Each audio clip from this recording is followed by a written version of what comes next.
Kamusta na po kayo? Maikling-maikli lang po ang vlog na ito mga kababayan. At matatapos din tayo agad.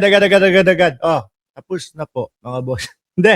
Ayan, hindi. Mabilis lang ho ito mga bossing. Siguro pinakamatagal na ito, 50 minutos o 45 minutes. So, yun na yung pinakamatagal mga bossing. Kasi medyo, ayan, kung nakita nyo, naka-uniforme na po ako. Baka mamaya tanggalin ako ng boss ko. No? Kapag ka ako'y, pag ako'y hindi pumasok o pagka ako ay na-late. O ngayon mga kababayan, umpisahan na po natin. Nandiyan si Shiro Kansaki, si Aurelia Adena, si Ma'am Neng Gigi, si Cesar Barcarce. No? Huwag mo kaming iwan, sabi ni Shiro Kansaki. At buong Cereza Force family. At kay Chay Cher na nagbe-birthday ngayon mga kababayan. Game na ho! Umpisahan natin mga bossing. Saan? Dito muna. Alam nyo ho, mga kababayan, nakalimutan ko lang ho kung ano mismo yung pagtitipon na ginagawa dito sa San Juan na kasama po ng ating Pangulong Bongbong Marcos, si Mayor ng San Juan, mga boss chief. Sir, ang tangkad pala, no? Nakalimutan ko apelido, no? Pero kanina, kilala ko ho, no? Pero meron po tayong mga pangyayari na kapag ka nagbablog tayo, dun mismo natin nakakalimutan. Paki-type diyan, paki-comment diyan yung apelyido ng May. Si Zamora na lagi hong kasama ni Konsehal James Shap. Ito po yung kauna-unahang pagkakataon mga boss chief sir na makikita natin si Pangulong Bongbong Marcos na wala sa loob ng Malacanang mga bossing. Okay naman. Maayos naman. Mas mabilis pa nga maglakad kay Mayor Zamora. Ano yung pinagkakalat ng mga DDS na maluba, malala na ang ating Pangulo? Bakit naman ganon yung mga pagpapakalat ninyo ng inyong mga vlog at ng inyong mga balita? No? Alam nyo ba na masusunog din yung mga ipinapakalat nyong ganon? Ayan sunog na agad sila. Malakas, maliksi, mabilis ang ating Pangulo. At mukha naman pong walang karamdaman na malalaho. Ito ho mga kababayan, itong video na ito, ay mas magpapatunay na totoo po yung sinasabi na ang kanyang dinadamdam nung mga nakarang araw, mga bossing, ay kumbaga, kayang gamutin ng antibiotic ho, mga bossing. Hindi totoo yung sinasabi ng mga DDS na maluba ang ating Pangulo. Di ba?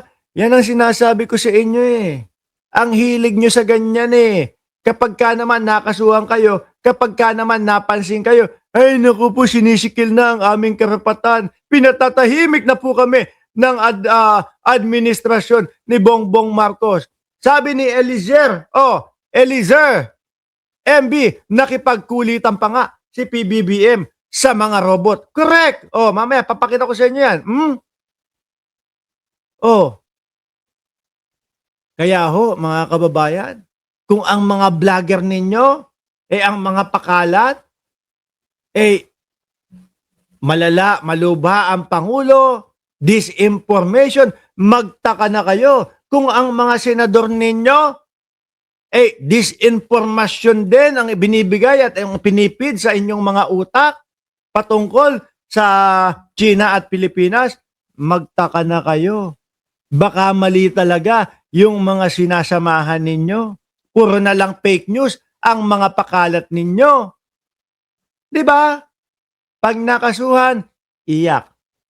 Pag nakasuhan, pa-victim. Pag nakasuhan, sisi sa gobyerno.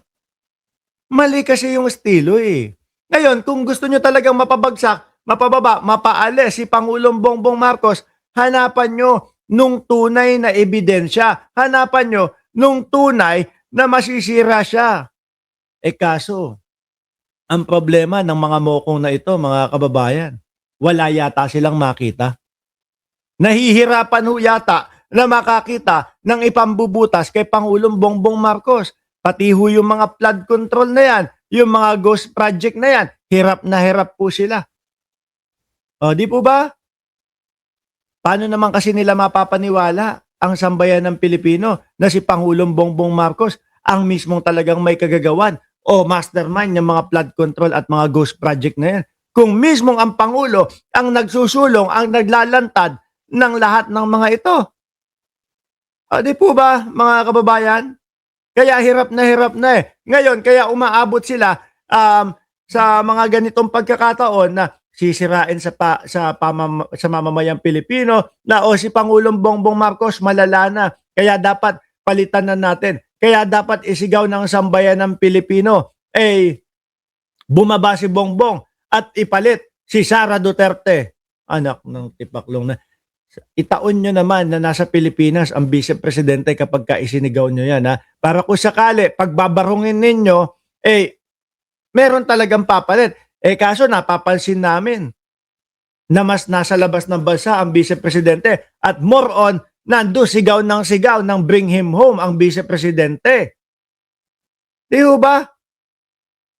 Isa pa, medyo masakit sa mata ng mga DDS ito, ha? Ayun, ang ating Pangulo. Di ba? So, paano yan, mga bossing? Tapos na naman yung issue na sinasabi nyong malapit ng kunin ni Lord si Pangulong Bongbong Marcos. Alam nyo ho, yung mga kagaganyan ninyo, wag naman ho sana, no? Baka bumalik sa inyo yan. Sabi ni Ma'am Eva Orpiada, ng London. Baka sa inyo pa bumalik yan. At sabi ni Kuya Lokis, pa-shoutout po from Chempo, from South Carolina. Mga taga-Estados Unidos pala nanonood sa atin at taga-London. Tigilan nyo na yan. Tingnan nyo kami. Kami, hindi kami humihiling, hindi kami nagpapakalat ng mga maling impormasyon na kesyo mamamatay yung mga DDS na mga ipinagtatanggol ninyo.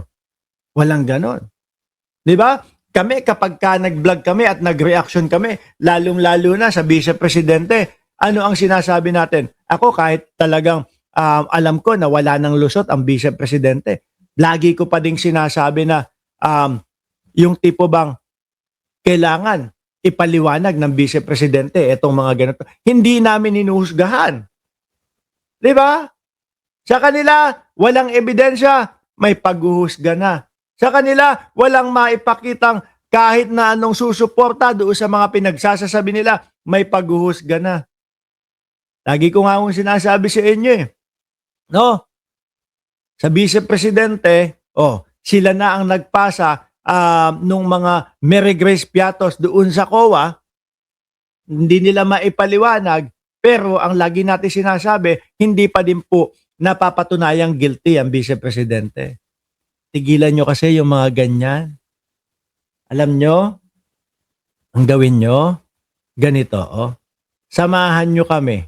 No? Samahan nyo kami doon sa ginagawa ni Pangulong Bongbong Marcos. Yung mga totoo, yung mga talagang maganda para sa ating mga kababayan. No? Sabi ni Ma'am Ginger Cat, may hapina na ana ingongo. Meron.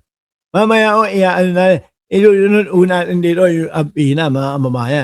Ay, sandali lang.